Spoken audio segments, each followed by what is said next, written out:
Alright guys, TacticalRab back again today. I hope you're doing well and enjoying your day so far. Welcome back to VALORANT Rostermania. Loads of confirmations coming out right now, but also some further rumours into the Tier 2 North American scene, with Zomers potentially joining TSM as we saw yesterday. That leaves Stewie2k potentially going to be going along with the former Ghost Corps that's been signed recently to an unknown organisation. Very much enjoyed your thoughts in the comment section below. Hit the like button if you enjoy. Subscribe if you're new as always. I'd greatly appreciate it. It really helps out the channel. Thank you very much indeed for doing that one. Firstly, here we go then. Na'Vi officially confirmed yesterday their roster for 2023. Exciting stuff. This is pretty perfect, to be honest. It feels right, honestly, seeing Angel in a Na'Vi kind of jersey and shirt. It just feels like that should be how it's been all along, to be honest. He was part of Hellraisers back in the day in Counter-Strike, and most recently been part of the FPX lineup last season. Turns out they made some changes, and well, that organisation didn't get through. Therefore, they wanted to bring that core along going forwards. This entire team is going to be there with Na'Vi, with the exception of Ardiis, of course, that we believe is going to go to NRG still. That probably is going to get confirmed in probably tomorrow or something, or maybe even tonight, depending on how they decide to do their announcements on NRG. We'll see that in a second. So Angel officially joins, does some good acting right here. We saw quite a while ago now they effectively leaked this, right, that Angel was going to join. So it's been known, it's been common knowledge for quite some time, but they put together a nice little announcement video right here for him. And at the end, you see him with all the guys on this team, not yet there in person, but cNed, zyppan, Shao, and Sagetsu rounding out the roster alongside Angel. So cNed joining is obviously a rather exciting possibility, as Na'Vi's CEO goes on to say here, Chief Operations Officer, our goal now is to show the best Valorant performances next year, win tournaments, produce a lot of interesting content for fans, and show them that we deserve their attention. Even Simple was actually getting involved in the action just before he played that Decider series last night to qualify for top 8 again at the Major. I turned down this opportunity, too complicated for my former captain at Angel. So pretty cool stuff. Angel, Simple, that relationship they had in the past, and now he's going to be back part of Na'Vi again. Gained a lot of traction this, right? Na'Vi getting into Valorant, exciting possibilities. It just feels right, really, that this organization has this spot. And of course, they had an organization, or they had a team last season as well. But yeah, picking up this FPX core, trying to become one of the dominant forces in the European region is an exciting possibility for, I think, the entire scene. And even cNed, right? There's many interesting questions about this.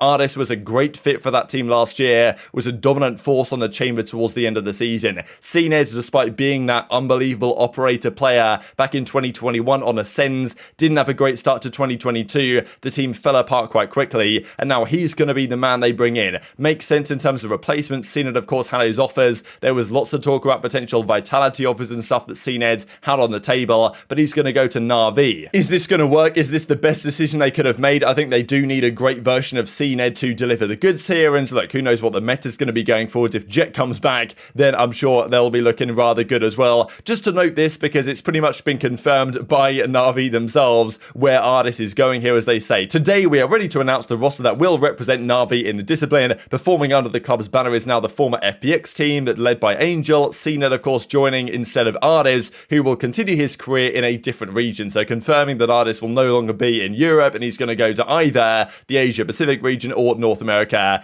Pretty much saying that, yeah, Ardiis to NRG to North America is indeed going to be a thing. Before we talk about NRG, quick note here just from the Fnatic side, because I think the Fnatic CEO said that, yeah, there's no confirmations until the end of November. But, well, as he's replied here, announced Chronicle, and Fnatic say who. So, yeah, it's only a matter of time until they announce Chronicle. But it's funny because they announced Leo, but yet the Chronicle thing hasn't yet been confirmed. Maybe they've got to work out some kinks in that one, because the Na'Vi thing we've known for quite a long time now, and that still wasn't confirmed until just yesterday. Let's talk NRG then. Confirmed yesterday, FNS joining their team. We saw their coach join in, well, of course, Chet. Then FNS joined yesterday. So they're doing, one announcement per day. Pretty cool stuff, to be honest here. They've done some good announcement videos as well, confirming that FNS kind of comes out of the cryogenic sleeping chamber or whatever and joins straight into the roster. So makes sense, the FNS arrangements over there with Chet again. Someone was kind of roasting him right here. Mechanics equals good. I'd create content too if I didn't make a lad all year, says FNS in the replies. So yeah, pretty funny exchange between the pair of them. Of course, we know it's only a matter of time until ShahZaM gets confirmed as well. Wonder if ShahZaM's going to be the immediate announcement here, or whether it's going to be quite some time until he gets confirmed as staying on the roster. Yeah, comms good, game sense good. He's taken note. Pretty good video, honestly. NRG have done a good job with the content on this, announcing everyone. Obviously, everyone knows what their roster is, kind of thing, so it's not exactly a surprise. So to make it worthwhile doing content, you've got to do a good job, and I think they've done exactly that. They could just, like OpTic did that one time when Envy became OpTic. they just tweeted a picture of their team in the OpTic jerseys, and that was their entire announcement. And I mean, look at the quality of this with the Thanos' Infinity Gauntlet and stuff. They're taking things to a new level here at NRG. So the big brain duo are back, FNS and Chet together on NRG, joined by Victor, Crashy, ShahZaM and Ardiis, we believe, in due course. How good's that team going to be compared to Sentinels, Cloud9, even 100 Thieves,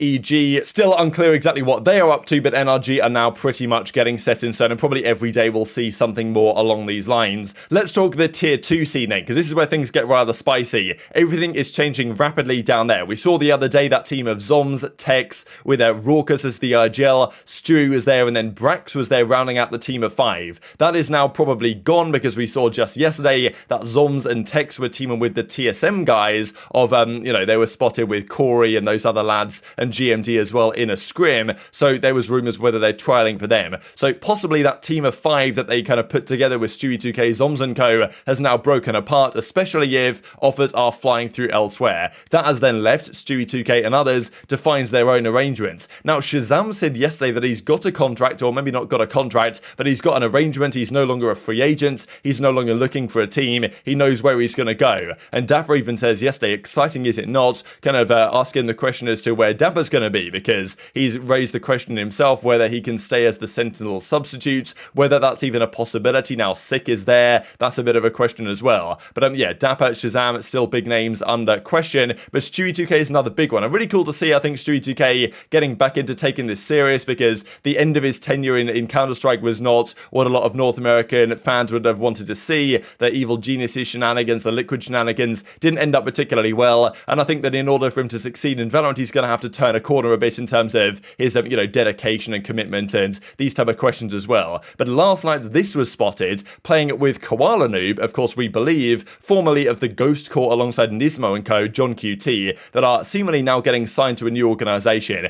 playing with them against 100 Thieves. Now, also impressive, just quickly to note here, is that the scoreline is not exactly, particularly favorable 100 Thieves. They are a top tier, pro league caliber team that has obviously been practicing with their core for quite some time. Stewie2k has probably only been with these Ghost guys, if that is where he's going to end up, with a day or so. This is probably a trial run anyway, and yet in this scrim they're still putting up a great fight against 100 Thieves, a team that should be one of the best teams. So does this mean 100 Thieves are bad? Obviously not, but still pretty interesting to note that it's not exactly like a blowout score in their favour, and might well mean that there's more of a likelihood that this team actually decides to go and continue on together, because these are the present tier 2 rumours. This team seemingly is no longer the case anymore, but this was the one just to mention here, an unknown organisation. Nismo, John QT, Xander apparently, and also Koala Noob have also seemingly signed contracts. But the 5th player with whatever organisation this is, we rumoured about possibly the Washington Justice or, the Shanghai Dragons, Overwatch teams that might want to get in. Probably, though, an entirely different organisation. But they seemingly have a 5th spot up for grabs. The BCJ EU question was being raised over there, but now apparently EU might well go elsewhere, and there might be another spot open here for, who knows, a Stewie2k to slot in as the 5th man on that team. So definitely one to look out for at the moment. Makes a fair bit of sense, to be honest. They were looking for potentially a 5th player. Stewie2k's situation then fell through. Makes a lot of sense for organisations if they want to build up their brand to get Stewie onto their team, especially because he does seem committed to making it on the pro level, and that's a pretty damn good team to join to make that happen, right? With Xander there, and also a lot of the Ghost Corps. Like, that's a very good team, I think, for Stewie to come in with if he wants to have success in the Valorant world, as I'm sure he does. So that is the big question. Is that going to be where Stewie ends up? Yes, it was probably just a trial. We never know until things are locked in. Only rumours right now that things have been spotted over the past few days. We, of course, saw yesterday as well that ShahZaM, where's he going to go? Because if he's not going there, if he's not going with Zoms, obviously, then is he going to go to G2, right? Because they want to build an organisation as well. But as yet, we have no idea what G2 are trying to do. So very much intrigued to your thoughts on all this stuff in the comments section below. Just to finish out with a couple of spicy things here. Firstly, from BabyJ, I think the Valorant scene is so strange. Never encountered so many individuals that act as your friends, then take every opportunity to negatively speak on others. What happened is just giving respect where it's due and keeping the banter friendly in game. Going on to talk about the inauthenticity of certain people, I assume it's franchising that players will step on their closest friends attempting to climb up, or fear of being irrelevant. They will exploit others for content, he said. So interesting words really here from BabyJ. Of course, had a difficult the last few months really being briefly on that 100 Thieves team. Then they just blew it up entirely and went back from scratch again effectively. So yeah, what do you guys think about these comments? Does BabyJ think that he's being kind of screwed over by some of his closest friends, I guess, in the scene? Because look, it's a difficult world out there. It's a dog eat dog world. world, certainly down there in tier 2. And we haven't really as yet seen BabyJ's name linked to many of these spots, right, in tier 2 especially. Like, where is BabyJ in these conversations? As I say, you know, the likes of ShahZaM and dapr, we're going to expect them to find a spot somewhere. Zoms is now being discussed, as is TenZ and some of the other guys, but also even Stewie2k we've mentioned. But BabyJ on these lists and on these talking points has really been nowhere yet. Maybe he feels like he's getting screwed over by certain partners and players that he might want to have been playing with, but now they're, you know, stepping on their closest friends, attempting to climb up. So maybe that's kind of what he thinks about. And even, you know, Zeka with some interesting words here in the replies as well. But very much enjoyed your thoughts in the comment section below. Hit the like button if you enjoyed. Subscribe if you are new. Take care, and I'll see you next time.